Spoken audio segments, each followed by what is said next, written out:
막걸리 이야기 8장 나레이션 1장. 햇살이 따뜻하게 내리쬐는 시골 마을. 작은 흙집 마당 한켠에서 70대 노부부가 나란히 앉아 있습니다. 할아버지의 거친 손이 오래된 항아리 뚜껑을 조심스럽게 열자 고소하고 달콤한 막걸리 향이 마당 가득 퍼져나갑니다. 여보, 이 막걸리 맛 좀 봐. 올해는 특히 잘 익었네. 할아버지가 사기 그릇에 하얀 막걸리를 따라 할머니에게 건네며 미소를 짓습니다. 할머니는 그 그릇을 받아들고 한 모금 마신 후 눈을 지그시 감으며 깊은 한숨을 내쉽니다. 아, 이 맛이야. 우리가 젊었을 때 힘든 농사일 끝내고 한 사발 마시던 게 참 큰 위로였지. 할머니의 목소리에는 세월의 깊이가 묻어납니다. 보리를 베고 벼를 심고 해가 질 때까지 허리 한번 제대로 못 펴고 일하다가 저녁에 이런 막걸리 한 잔이면 모든 피로가 싹 가셨거든. 할아버지도 고개를 끄덕이며 추억에 잠깁니다. 그때는 몰랐지. 이 막걸리가 단순히 목만 축이는 술이 아니라는 걸 말이야. 우리 아버지도 할아버지도 똑같이 마셨으니 벌써 몇 대째 이어져 오는 셈이지. 두 사람은 조용히 막걸리를 마시며 석양이 지는 하늘을 바라봅니다. 마당 한구석에 피어난 코스모스가 바람에 살랑살랑 흔들리고 멀리서 귀뚜라미 소리가 들려옵니다. 이 평범해 보이는 순간 속에는 한국인의 삶과 함께해온 막걸리의 진짜 의미가 담겨 있습니다. 참 신기해. 이 하나의 술이 우리네 인생과 이렇게 깊숙이 엮여 있다니.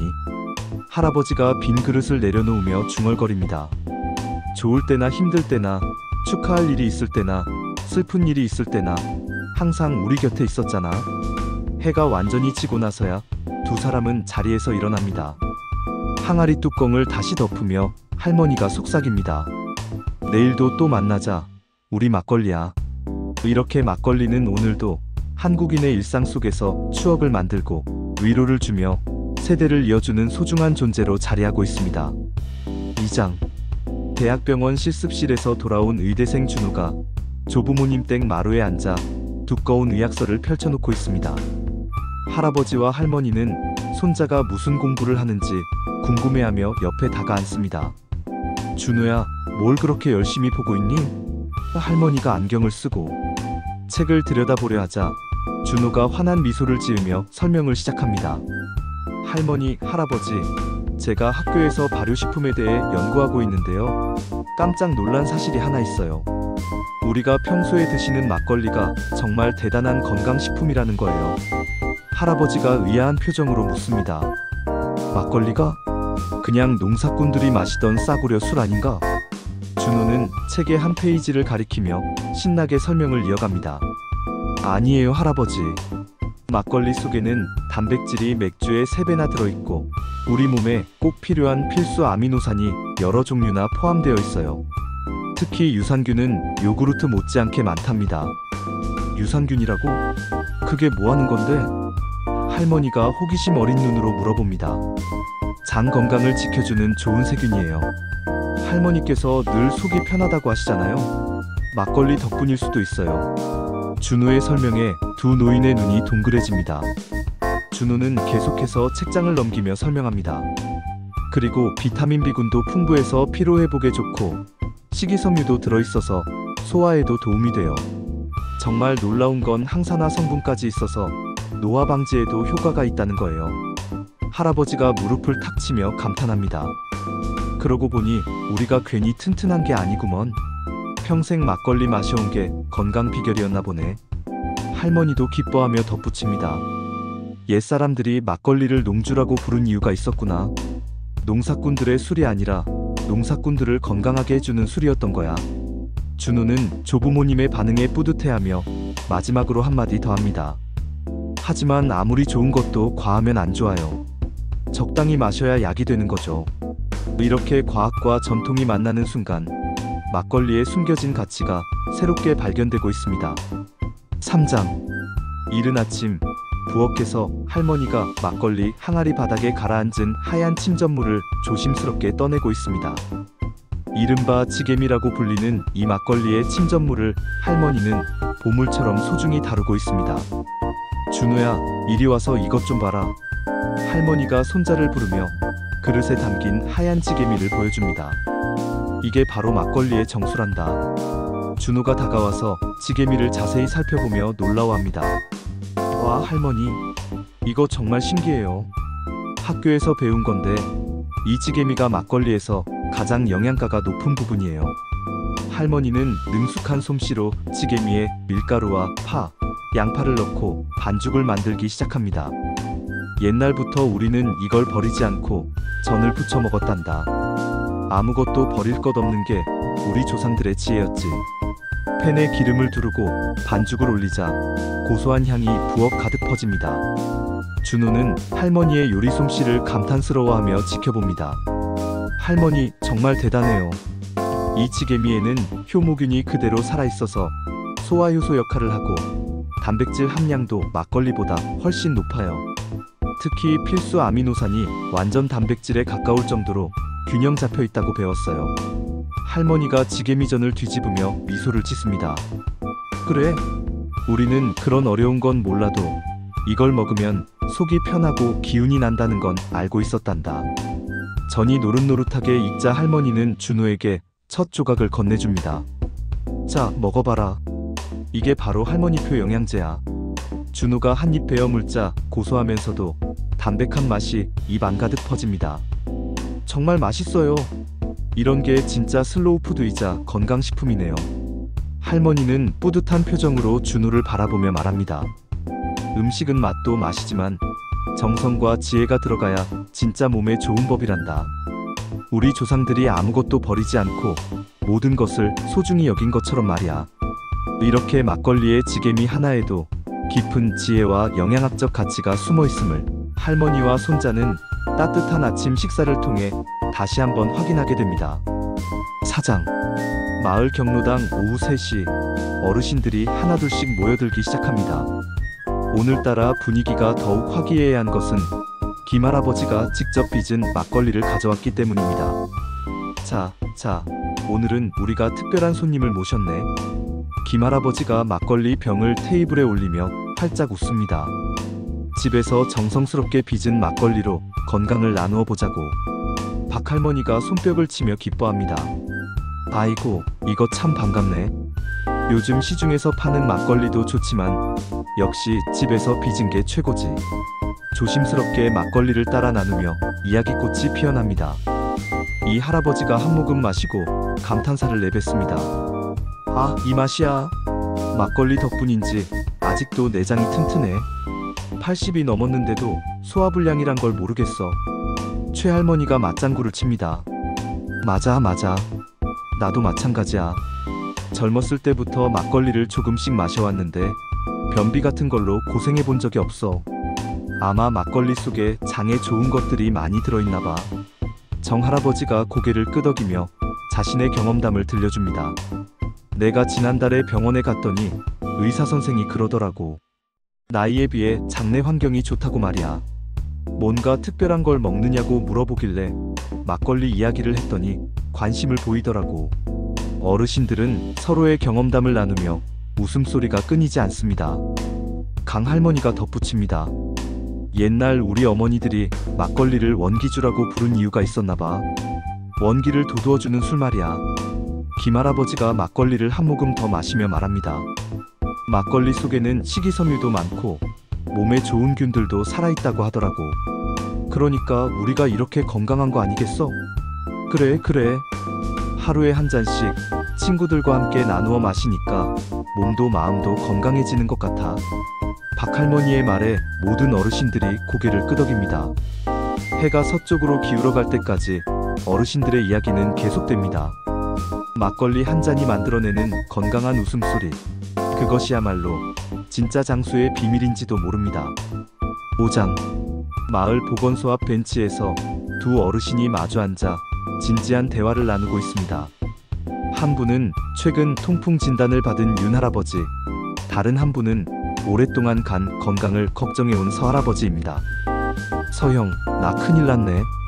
의사가 술을 끊으라고 하는데 평생 마셔온 걸 어떻게 하루아침에 끊겠어? 윤할아버지가 한숨을 쉬며 말합니다. 서할아버지가 위로하듯 어깨를 두드려줍니다. 그 마음 이해해. 나도 간 수치가 높다고 해서 얼마나 고민했는데 말이야. 그런데 의외의 소식을 들었어. 무슨 소식? 막걸리는 괜찮다더라고. 지난달에 큰 병원에 갔더니 담당 의사가 그러는 거야. 막걸리에는 통풍을 일으키는 퓨린 성분이 다른 술보다 적고 오히려 요산 배출에 도움이 되는 성분들이 있다고. 윤 할아버지의 눈이 반짝입니다. 정말이야? 그럼 내가 계속 막걸리는 마실 수 있다는 소리네. 물론 적당히 말이야. 하루에 한 잔 정도면 문제없다고 하더라고. 나도 간 전문의한테 물어봤더니 막걸리의 항산화 성분이 간세포 보호에 도움이 된다고 하네. 두 사람은 안도의 한숨을 쉽니다. 서 할아버지가 계속 설명합니다. 의사 말로는 막걸리 속에 셀레늄이나 플라보노이드 같은 항산화 물질이 들어있어서 적정량 섭취하면 오히려 건강에 도움이 된다고 해. 와, 그럼 우리가 평생 마셔온 막걸리가 독이 아니라 약이었던 거네? 윤 할아버지가 신기해합니다. 그런 셈이지. 심지어 항암 효과도 있다는 연구 결과가 있다고 하더라고. 막걸리를 만드는 과정에서 생기는 특별한 성분들이 암세포 증식을 억제한다나 뭐라나. 두 할아버지는 서로 마주보며 웃음을 터뜨립니다. 그렇다고 해서 많이 마시면 안 되지만 적당히 마시는 막걸리는 우리 건강을 지켜주는 친구였던 거야. 윤 할아버지가 고마워하며 말합니다. 형 덕분에 마음이 놓이네. 이제 죄책감 없이 막걸리 한 잔 할 수 있겠어. 그래, 우리 조상들이 괜히 막걸리를 마신 게 아니었어. 오늘 집에 가서 마누라한테 이 소식 전해줘야겠네. 서 할아버지의 말에 두 사람 모두 기분 좋게 웃으며 집으로 향합니다. 6장. 아들 민수가 아버지와 함께 저녁 식사를 하며 고민을 털어놓습니다. 테이블 위에는 막걸리 한 병과 간단한 안주가 놓여 있습니다. 아버지, 제 친구 하나가 요즘 술을 너무 많이 마셔서 걱정이에요. 막걸리가 몸에 좋다는 이야기를 듣고는 하루에 서너 병씩 마신대요. 민수가 근심스러운 표정으로 말합니다. 아버지는 막걸리를 조금 따라 마시며 천천히 대답합니다. 그래, 참 안타까운 일이네. 아무리 좋은 것도 지나치면 독이 되는 법이야. 그런데 아버지는 평생 막걸리를 드셔도 건강하시잖아요. 비결이 뭔가요? 아버지가 빈잔을 내려놓으며 진지하게 말합니다. 아들아, 중요한 건 양이야. 나는 하루에 한 잔, 많아야 두 잔만 마셔. 그것도 매일이 아니라 이틀에 한 번 정도 말이야. 민수가 고개를 끄덕이며 들어봅니다. 그럼 적당한 양이 얼마나 되나요? 의학적으로 보면 하루에 막걸리 한두 잔, 그러니까 200ml에서 300ml 정도가 적당하다고 하더라고. 이 정도면 막걸리의 좋은 성분들은 다 얻으면서도 간에 부담을 주지 않아. 아버지는 막걸리 병을 가리키며 계속 설명합니다. 봐라, 이 한 병이 750ml인데 이걸 혼자서 하루에 다 마시면 알코올 과다 섭취가 되는 거야. 아무리 막걸리가 도수가 낮다고 해도 말이야. 그럼 친구한테 뭐라고 조언해 줄까요? 이렇게 말해줘. 술은 약이 될 수도 있지만 지나치면 독이 된다고. 막걸리의 좋은 점들도 적당히 마셔야 효과를 볼 수 있는 거라고 말이야. 하루 한두 잔, 그게 답이야. 민수가 아버지의 말에 깊이 공감합니다. 맞아요. 건강을 위해 마시는 거라면서 건강을 해치면 안 되죠. 아버지가 마지막으로 한마디 덧붙입니다. 그리고 또 중요한 건 혼자 마시지 말라는 거야. 가족이나 친구들과 함께 천천히 음미하면서 마셔야 진짜 막걸리의 맛과 효과를 알 수 있어. 술은 소통의 매개체지 도피의 수단이 아니거든. 이렇게 부자간의 대화를 통해 막걸리의 올바른 음용법과 건전한 음주 문화에 대한 지혜가 전해집니다. 7장. 할머니와 20살 손녀 지은이가 할머니 방 화장대 앞에서 나란히 앉아 있습니다. 지은이는 요즘 피부 트러블로 고민이 많고 할머니는 80이 넘은 나이에도 놀라울 정도로 깨끗한 피부를 자랑합니다. 할머니, 비결이 뭐예요? 저보다 피부가 더 좋으시잖아요. 지은이가 부러워하며 할머니의 뺨을 살짝 어루만집니다. 할머니가 웃으며 화장대 서랍을 열더니 작은 그릇을 꺼냅니다. 이게 바로 할머니의 비밀병기야. 막걸리 지게미로 만든 천연팩이란다. 막걸리 지게미로요? 정말이에요? 할머니는 그릇에 담긴 하얀 지게미의 꿀과 계란 흰자를 조금 섞어 반죽을 만들기 시작합니다. 옛날엔 이걸로 세안도 했단다. 화장품이 귀하던 시절이었지만 이게 어떤 비싼 화장품보다 효과가 좋았어. 지은이가 신기해하며 지켜봅니다. 와, 정말 신기해요.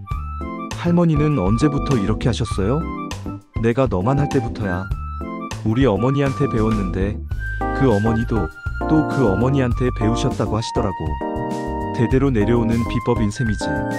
할머니가 반죽을 지은이의 얼굴에 발라주며 설명을 계속합니다. 막걸리 속에는 효모가 살아있어서 각질을 부드럽게 제거해주고 비타민 B가 풍부해서 피부에 영양을 공급해준다고 해. 그리고 천연 보습 성분도 있어서 피부가 촉촉해져. 정말요? 그럼 이게 천연 화장품인 셈이네요. 할머니가 자랑스럽게 미소 짓습니다. 그렇지. 요즘 젊은이들이 비싼 돈 주고 사는 화장품들도 결국 이런 천연 성분을 화학적으로 만든 거 아니겠어? 우리는 진짜 천연 그대로 쓰는 거지. 팩을 바른 지은이의 얼굴이 부드러워 보입니다. 할머니, 이거 정말 기분 좋아요. 뭔가 피부가 숨쉬는 느낌이에요. 20분 정도 있다가 미지근한 물로 살살 씻어내렴. 그럼 피부가 한결 부드러워질 거야. 지은이가 감동하며 말합니다. 할머니, 이런 소중한 비법을 가르쳐 주셔서 감사해요. 앞으로 비싼 화장품 살 필요 없겠네요. 할머니가 손녀의 손을 잡으며 따뜻하게 말합니다. 우리 조상들의 지혜는 정말 대단해. 자연에서 나는 것들을 이용해서 건강도 지키고 아름다움도 가꾸었으니까 말이야. 이런 전통을 너도 후손들에게 전해주렴. 8장. 저녁 노을이 창문을 통해 스며드는 포근한 거실에서 3대가 함께 모여 앉아 있습니다. 할아버지, 할머니, 아들 부부, 그리고 대학생, 손자까지 온 가족이 둥글게 앉아 소박한 저녁 식사를 나누고 있습니다. 테이블 위에는 막걸리 한 병과 할머니가 정성스럽게 준비한 집반찬들이 놓여 있습니다. 김치전, 두부김치, 계란말이, 그리고 오늘의 특별 메뉴인 지게미전까지 검소하지만 정성이 가득한 상차림입니다. 할아버지가 막걸리 병을 열며 말합니다. 자, 오늘은 우리 가족이 오랜만에 다 모였으니까 특별한 막걸리로 건배를 해보자. 각자의 잔에 막걸리가 따라지고 가족들의 얼굴에는 따뜻한 미소가 번집니다. 할머니가 먼저 입을 엽니다. 참 감사하네. 이렇게 가족이 모두 건강하게 한자리에 앉을 수 있다는 게 말이야. 아들이 잔을 들며 말합니다. 아버지, 어머니 덕분에 우리가 이렇게 건강하게 살 수 있는 것 같아요. 특히 이 막걸리 이야기를 들으면서요. 구독, 좋아요 꾹꾹 한 번씩 눌러주세요.